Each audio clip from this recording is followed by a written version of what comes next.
members of the faculty,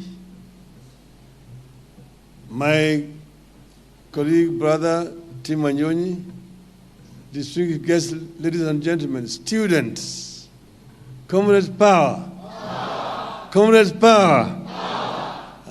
Thank you very much. I am very delighted to have an opportunity to speak to this audience this afternoon. When a suggestion was made by Florence that I should come and talk here, I had some mixed feelings. The last time I was here, I was attending a presidential debate. And I don't think that I was very fairly treated. But I said I would come again. And I've come again and again to this place. So I'm very happy to see this audience this afternoon. I was asked to talk about a vision for the next 60 years and beyond about Kenya. Now, I begin by saying that in a few days' time, we'll be celebrating 60th birthday of Kenya as a nation. 60 years ago, our people proclaimed our country's independence. With that, we affirmed that our national right as a people to be masters of our own fate and destiny. But how did we end up as Kenya? It is important that you go back into history. Kenya, the name Kenya was coined much later by missionaries. There's many versions to it saying a missionary, I think it was called Mr. Rebman, was talking to Mkamba around Mount Kenya, and he said, they were talking about Kinyaga. And the Zungu said Kenya. They were talking about Kenya. But then this geographical space called Kenya was drawn in over 100 years ago in Berlin, at the Berlin Conference, where the imperial powers met. And at that time, there was scramble for Africa. So they decided to partition Africa, 1884, 85. So Africa was then passed out to various colonial interests, imperial powers, Portuguese, Spaniards, the British, the French, the Italians, and the Belgians. Spain got a small portion of it. So this is how these maps were drawn. And these maps were drawn artificially in Berlin without any regard to the people who are living in Africa.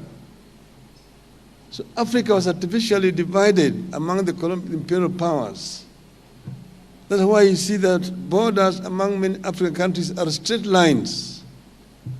If you see a border with Somalia, it is a straight line. One line inside and one straight line and another line outside. Our border then Tanganyika was a straight line from Lake Victoria all the way to the Indian Ocean. It was only in 1860-something, because Tanganyika was given to Germany, to the German territory. And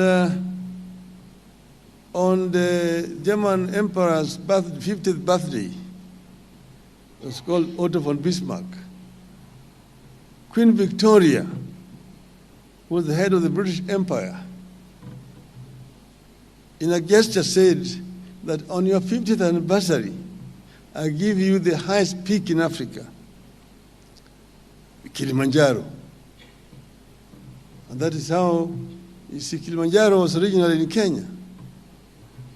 But then you see the map between Kenya and Tanganyika, now Tanzania, a straight line from Lake Victoria to Kilimanjaro, then it comes into Kenya, takes Kilimanjaro to Tanganyika, then again a straight line to the Indian Ocean. That is how it was done, it's arbitrarily. Then, but formal colonization, actually, of Kenya took place in 1904. But when the British first came here, they started building a railway line. By building a railway line, and they built a railway line from Mombasa. It was called Kenya-Uganda Railway. It was built from Mombasa up to Kisumu. You ask yourself, if it was Kenya-Uganda Railway, how did it end up in Kisumu? The reason is, at that time, Kisumu was part of Uganda. Uganda's boundary came all the way up to Naivasha. From Naivasha up to Lake Turkana, the west of that was Uganda. That's why it was called Kenya-Uganda Railway. When it reached Kisumu, it had reached Uganda. From there, they were now taken by ship across the lake to Port Bell in Uganda. Then, but then this Kenya was called actually just a territory. It was actually run by a company called British East Africa Corporation. They were just using it for hunting, coming to search for gold and ivory. But then came one colonial master, one imperialist by the name of, his other name, but later on he became known as Lord Delamere. He came through Somalia on a horseback. And when he came on a horseback, he arrived on Mount Kenya. And then he saw a very beautiful land around Mount Kenya. He came down through Laikipia into what is the present day Nyahururu, what they called Thompson Falls at that time, into the Rift Valley, through Nakuru, Njoro, Eldoret, or Sirgishu, up to Mount Elgon. So he saw a very beautiful land. So when he came back to Nairobi, he went and met the governor. He told the governor that, look, you have a beautiful land here, which is ripe for large-scale agriculture. You have built a railway line from Mombasa all the way to the west. But the railway line will have nothing else to transport. It will be transporting goods from Mombasa to interior. But on the way back, it will be going back empty. To make this railway line productive, you need to introduce large-scale agriculture. So this is now Lord Delamere. And I'm ready to go back home and campaign and bring white settlers to come and settle here and do large-scale agriculture on condition that you agree that each person I bring here will get 10,000 acres free, plus black laborers. The governor agreed. And after that, now they signed an agreement with Lord Delamere. Lord Delamere was going to bring settlers here. Each settler who came will get 10,000 acres free, plus black laborers. But then Delamere then went back to England. He addressed town hall meetings in London, in Birmingham, in Manchester, in Liverpool, telling them that down there you have found land which is flowing with milk and honey, the biblical Canaan. And whoever agrees to come there will get 10,000 acres free, plus free black laborers. At that time, the story about Africa was very, very disturbing and worrying in England. Nobody wanted to come here. Most people did not want to come. So you got very little response. In frustration, he came back to Kenya. When he came back, someone suggested to him to try down south. So he went down south. He went by ship from Mombasa to Durban. And in Durban, he addressed town hall meeting. Durban, Port Elizabeth, East London, Cape Town, Kimberley, Joburg.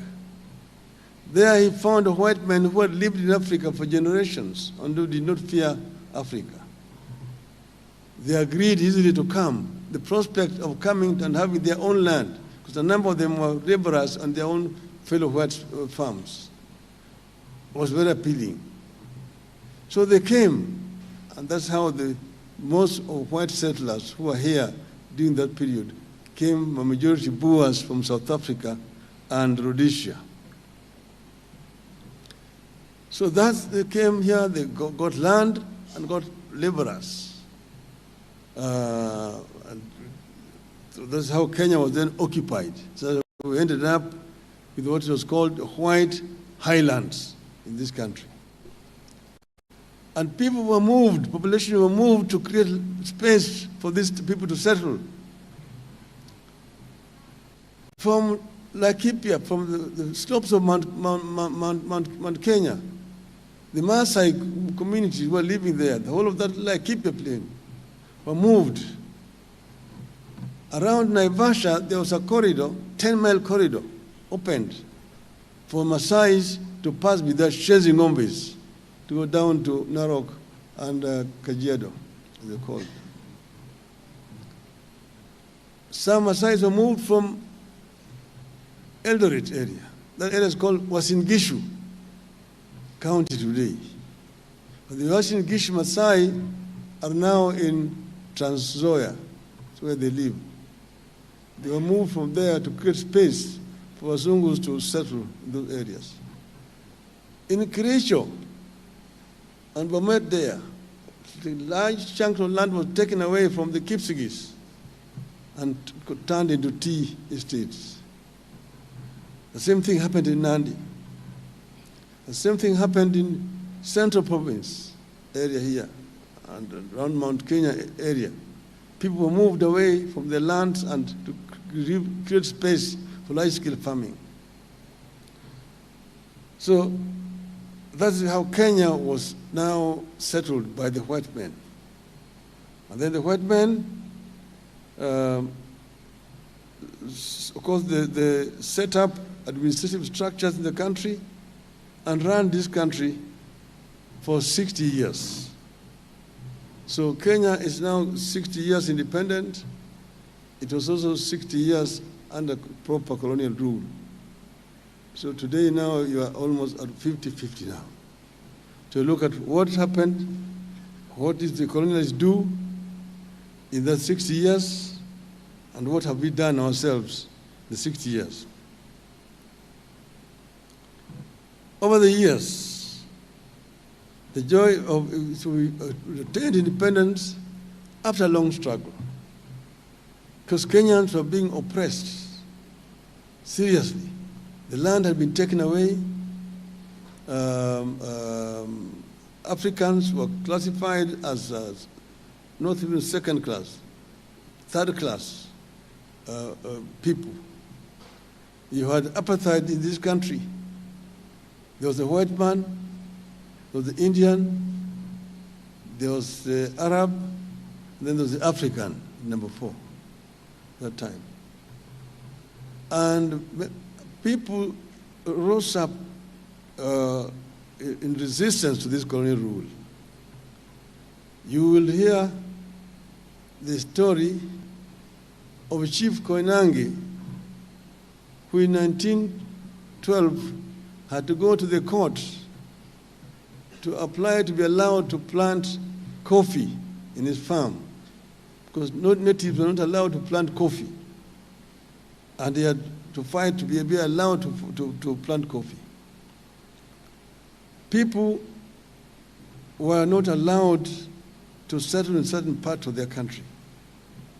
But there was resistance in 1922. A man called Hari Dhuku led a demonstration in the center of Nairobi, near where the Central Police Station is today. And the colonial police opened up fire, and many people were killed. Some were arrested and detained. Hari Dhuku was taken to Kismayu, which was then part of Kenya, and he was detained there for several years. Then came later on the struggle for land, the Mau Mau struggle. But there was also struggle in other parts of the country, Western Kenya.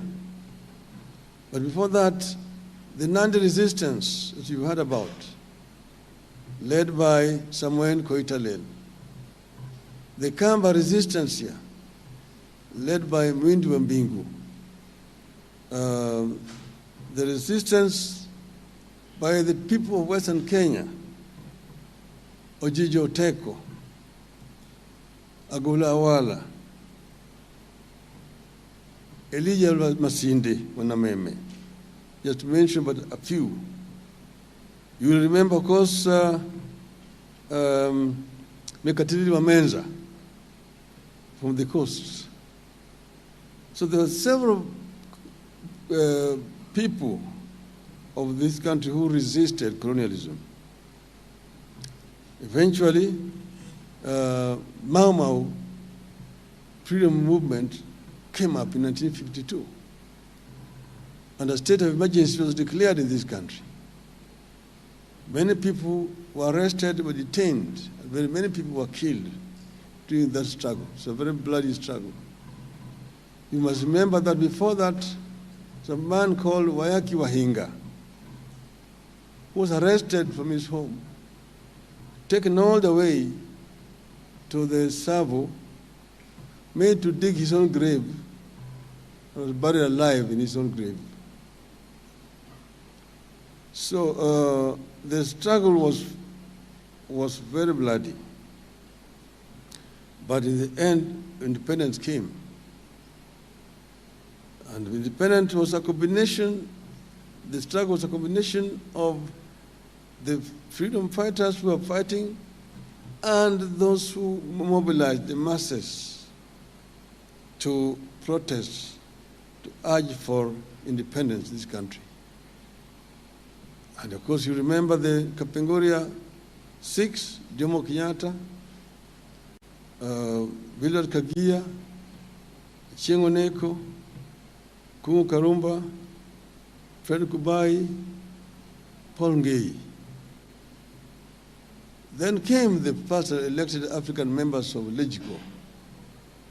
You will remember Jaramogi Oginga Odinga, Masinde Muliro, Tom Mboya, Lawrence Oguda, Daniel Arap Moi, Ronald Ngala, Zhou Mwimi. Those were the people who were elected members. Eventually, others joined, and independence came on the 12th of December. Now, when Kenya became independent, of course, people were very, very expectant. Kenyans were some of the most optimistic people at that time, because we attained independence. People thought that prosperity would come immediately with independence. But at that time, they coined what you will call the Kenyan dream. The Kenyan dream as coined by the founding fathers of our nation. And you find it in our national anthem that says, God bless this land of ours. Justice be our shield and defender. May we dwell in unity, peace and liberty. Plenty be found within our borders. What does this mean? God bless this land of ours. Justice be our shield and defender. Justice can only be a shield and defender if there is democracy. May we dwell in unity, peace, and liberty. Unity means that people who are united, people where there is no form of discrimination, either on the basis of race, tribe, religion, or gender. Peace and unity. Peace. Peace is not merely in the absence of war. Peace is not merely the absence of war. Somebody who is hungry cannot be peaceful. A hungry person cannot be peaceful. So it has got a wider meaning, that peace that is talked about there. But finally it says, plenty be found within our borders. Plenty be found within our borders is a very strong statement. That plenty was not going to drop like manna from heaven. It was going to be a product of the sweat and toil of the people of Kenya. Meaning what? Meaning that we must create a conducive environment for people to create wealth. People must be enabled to create wealth. And this is freedom and the rights. One is the right to life was fundamental. To the right to health is fundamental. The right to quality education is fundamental. Right to food, fundamental. Right to education. Right to education. So all these were there.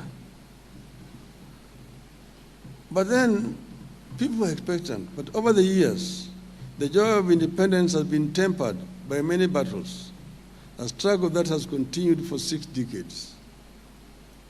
We have fought poverty. We have fought ignorance. We have fought disease. We have fought corruption. And we have fought tribalism. But these challenges march on with us. In spite of our tribulations and against monumental odds, we have fought and we are still struggling to build a thriving democracy. We are still fighting for individual freedom within our free nation.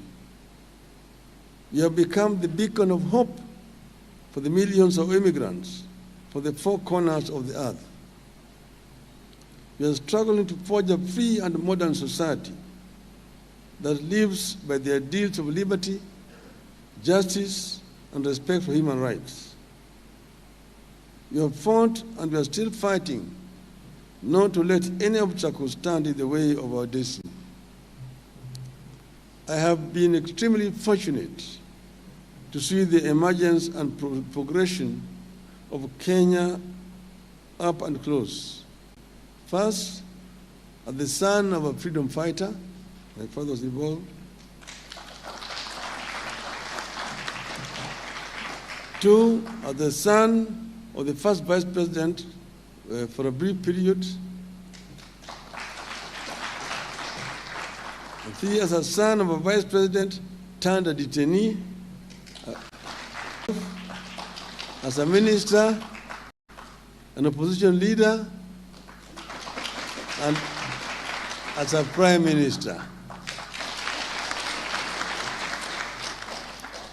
The people of Kenya endured the pain of colonialism the tragedy of single-party dictatorship, and the horror of the economic collapse of the 1980s and 1990s, enabled by the elite corruption and the weird policies like the structural adjustment programs of the World Bank and IMF.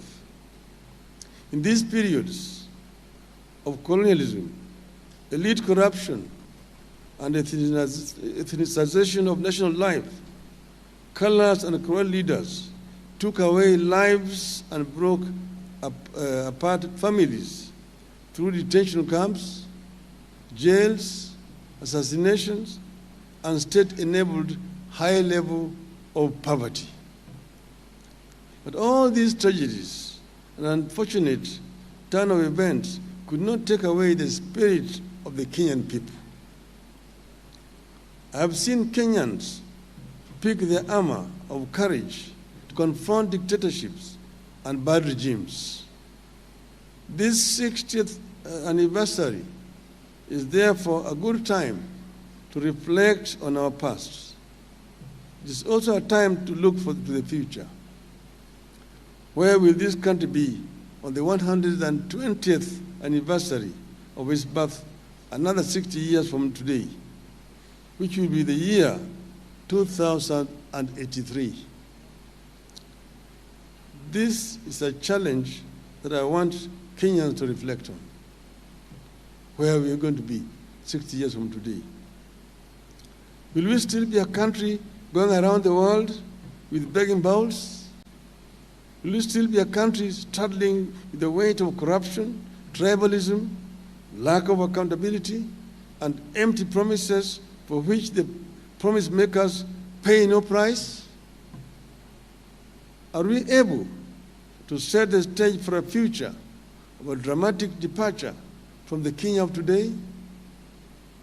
As a nation, we have always had great ideals on paper, including in our constitution and various policy documents like the Vision 2030.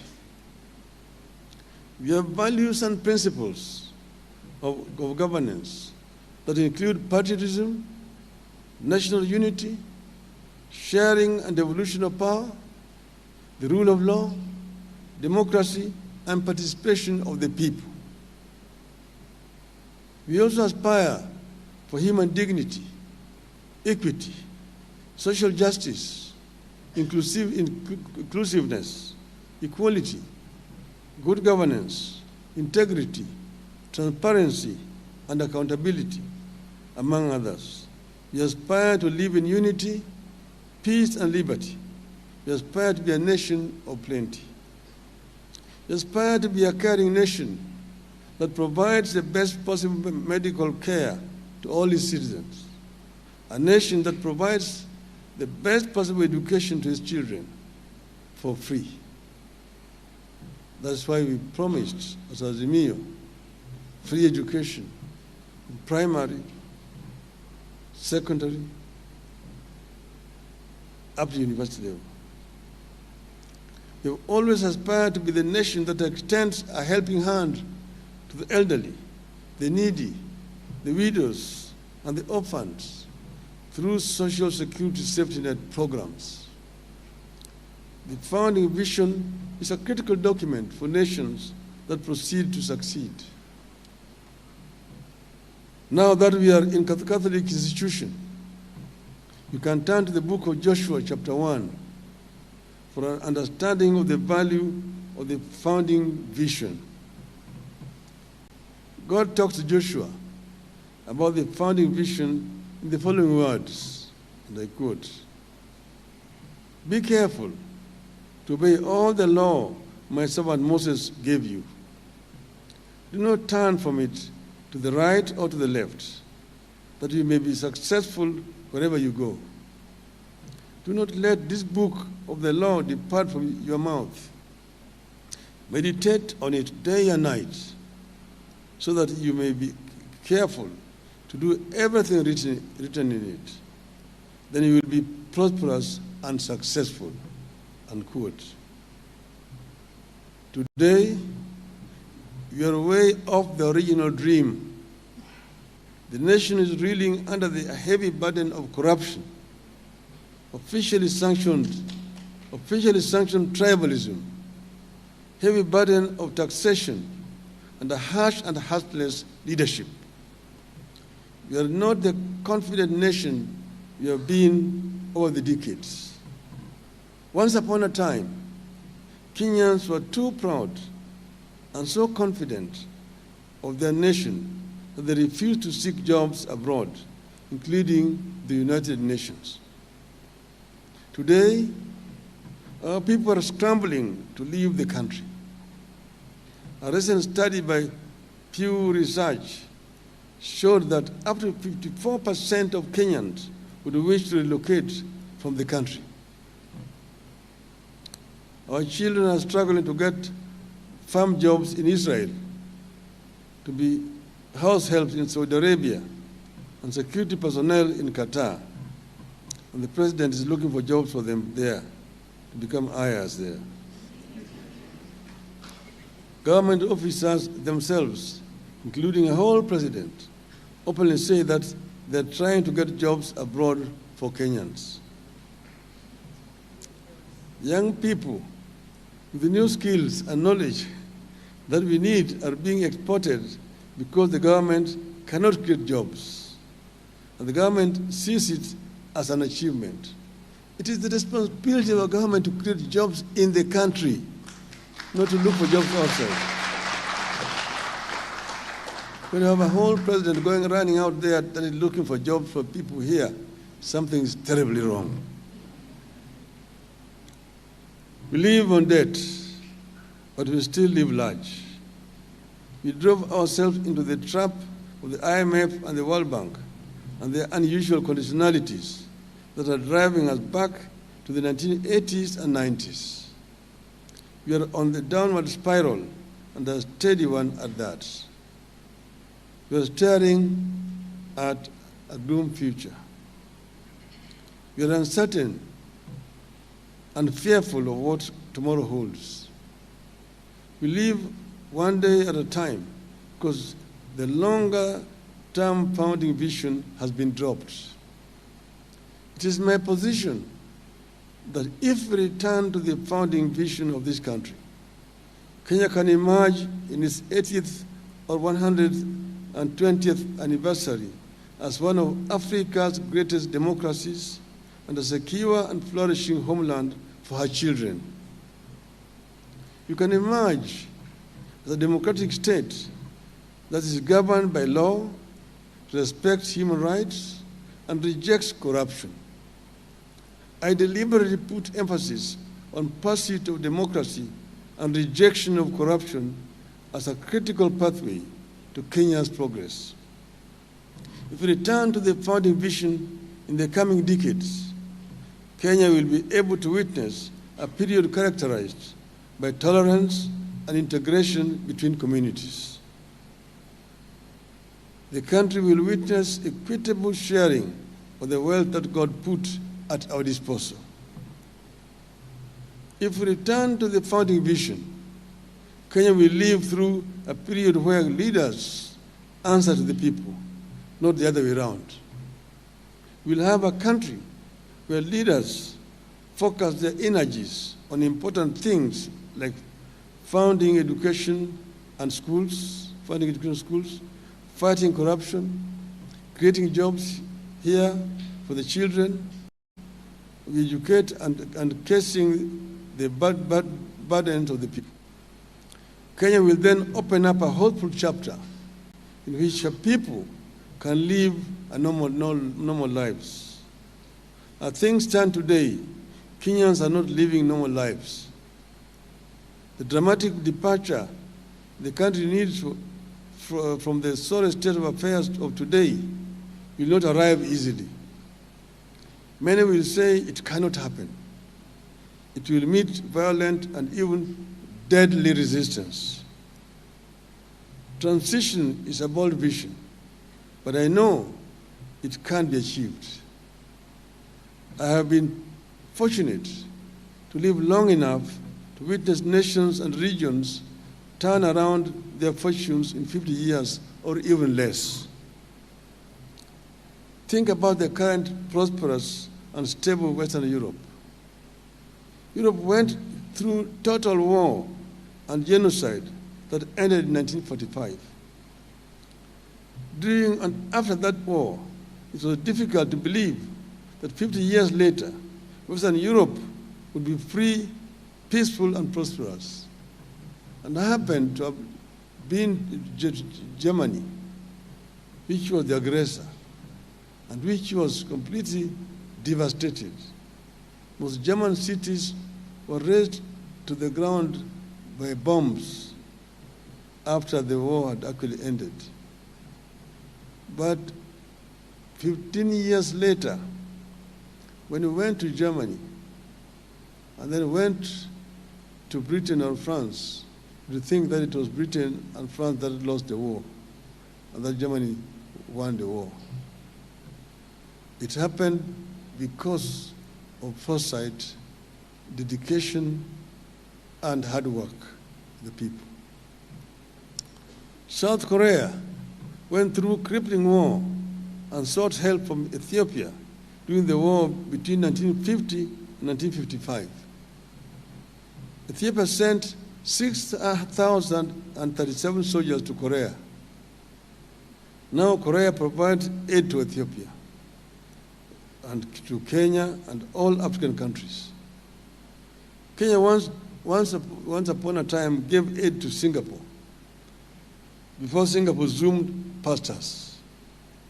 In a mere 6 decades, Japan emerged as a democracy and an economic powerhouse, manufacturing and exporting high-quality products to every household in every part of the world. When I was growing up as a child, people did not want to see anything Japan. Japan quality was known as inferior quality. Nobody touched anything Japanese.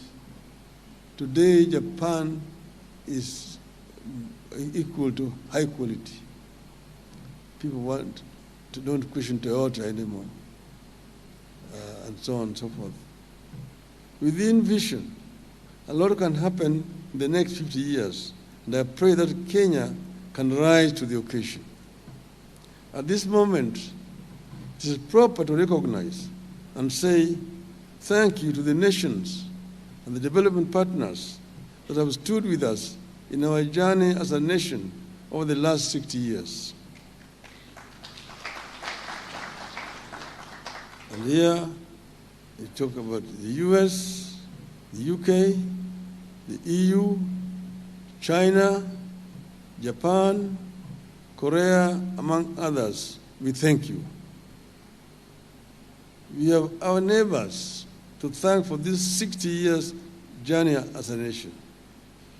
Uganda remains our biggest and most reliable trading partner. We thank them for the loyalty. Tanzania remains a second home to Kenyans because of their friendliness and people-to-people ties across the border. We thank them. We thank the entire East African community bloc of nations for their support and friendship. It is my firm belief that if we made good use of the help and goodwill that the nations like the US, UK, EU, China, and others are extending to us, Kenya can emerge from the poverty and take its place among the economic powers. If we cemented and respected the ties we have with our neighbors, Kenya can cement its place as an economic powerhouse and guarantor of democracy in the region. But something stands between us and the future, which we desire. Corruption is killing our future. Tribalism is stealing our potential. Under the current regime, these two vices are officially sanctioned. The country is divided between people with shares and those with no shares. Shame on them.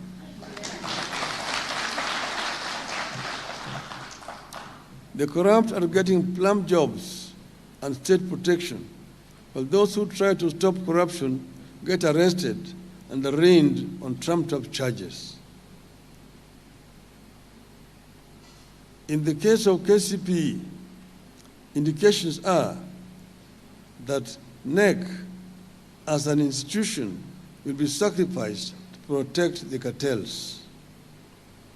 I therefore wish to call on our development partners to partner with us in calling out the ills of corruption and tribalism and that are crippling our country and making nonsense of the aid we obtain from abroad. The transformation of this country deserves requires a generation of leaders with the courage to confront and defeat corruption and tribalism and direct public resources to public causes without discrimination. We need a generation of leaders who stand firm on the solid rock of values and who can tell when the nation is taking the wrong turn. From where I stand and at my age, I know the country is taking a wrong turn when a 14-year-old child has to go to court to seek justice over KCP marks. Kenya is failing her children. I know the country is taking a wrong turn when workers take home only a third of their basic salaries, the rest going to taxes. When somebody told me that take my salary and give me the tax, I'm better off with the tax than the salary. It is wrong when a person earning 50,000 shillings has to surrender 20.5% of that money to compulsory taxes. We need a change that will make our fathers proud of the nation they founded.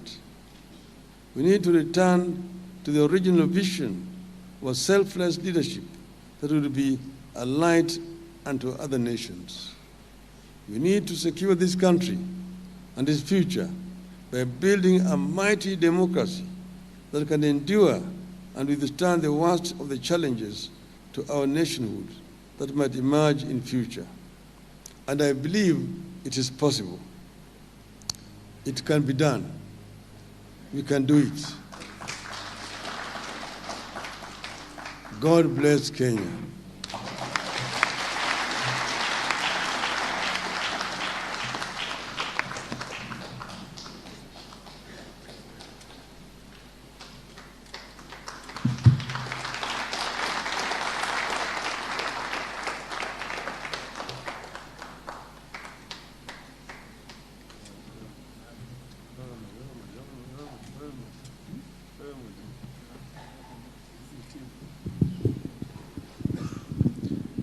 Sunday, we may sit for a short while.